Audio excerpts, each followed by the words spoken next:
Vermont, Quebec. It's like saying Miami and Ibiza. Like, you just think to yourself, raves and drugs and boobs and fun. No.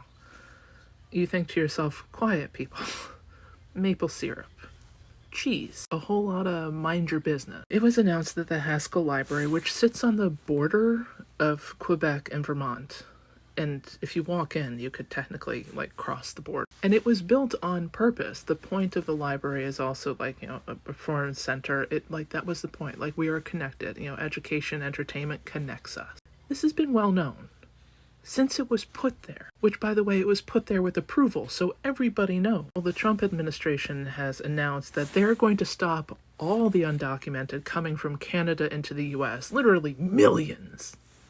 No, let's just think about the crowd that shows up to a library for a performance. Not your hardened criminals. They are shutting down the door on the Canadian side, so Canadians cannot sneak into the U.S. And there's a lot of people busy reporting about this, but let's put a few things into perspective. 1.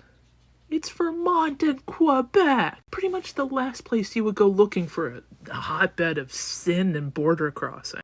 2. It's not like this is a new rave spot that was opened up without permission. It's not like some shady warehouse. 3. This is what the Trump administration is spending time on. An extra 7 miles of fence at the border that will shortly fall over, and shutting down a library for the 12 people who visit per year. And even the president of this library was like, yeah, we knew this was coming. Apparently books, entertainment, and education are really offensive to the Trump administration. So yeah, we knew this was coming. This is no shock. The fact that they're treating this like it was the one and only spot in the entire country's border that people were sneaking through is frankly the stupidest thing we've ever heard. But let me explain it to you. Maybe in 1970-something, you could have crossed the border from the US to Canada, gotten through, and somebody wouldn't have noticed.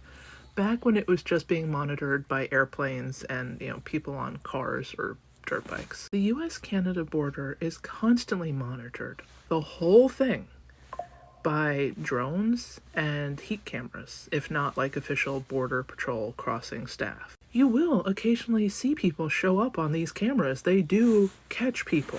Do you know who these hardened criminals are? Hikers who should have never gotten off the fucking trail.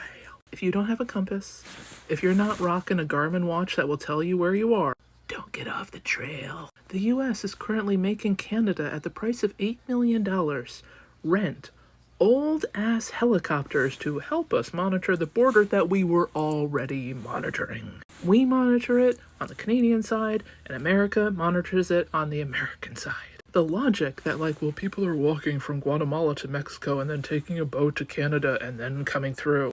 Are you fucking kidding me? Also, we do monitor the Alaska-Canada border as well. You want to know how many people have snuck across it? Well, some oil riggers who are really drunk, and that's about it. But this is what we're spending millions of dollars on. Now, let me explain to you. When I was a child and we used to drive up to Canada, my dad would show his driver's license. The rest of us didn't even have to show IDs. My dad would show his American driver's license to Canadian Border Patrol, and they would say, hey, what are you going to do in Canada? And he would say, go to see family for 2 weeks. And that was it. And even back in those days, people weren't sneaking across the border.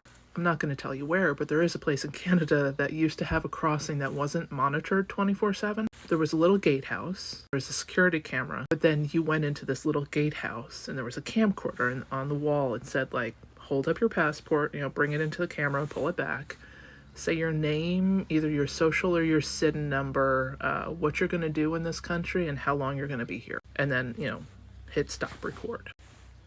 I'm pretty sure that place still exists. I mean, the crossing definitely does. There's also a town at the border of the US and Canada where the border line is in the town. Now, locals know not to cross that stupid line because it is monitored, and they will come find you very quickly. Every once in a while, a dumbass tourist shows up, puts a toe on the line, and they have a lovely conversation with Border Patrol because it's being monitored. These drones see 50 to 100 miles in each direction, and they just see heat spots. So unless you can run faster than 100 miles in the time it takes a drone to cross, you're not crossing the border without somebody knowing. The effing idea that the Trump administration thinks that closing the door to a library is just going to solve the illegal crossing problem. Do you know how shit works? I take that back. Of course you don't. But this is what we're spending American money on. This is the, mission accomplished. Can I remind you of how many people are in this country because they took a flight in? You just drive across the border, say you'll be here for 2 weeks, and stay. You don't even have to hike across a mountain range. This is not like The Sound of Music while you're climbing Alp after Alp. This is just the dumbest shit ever. But, on brand for the Trump administration.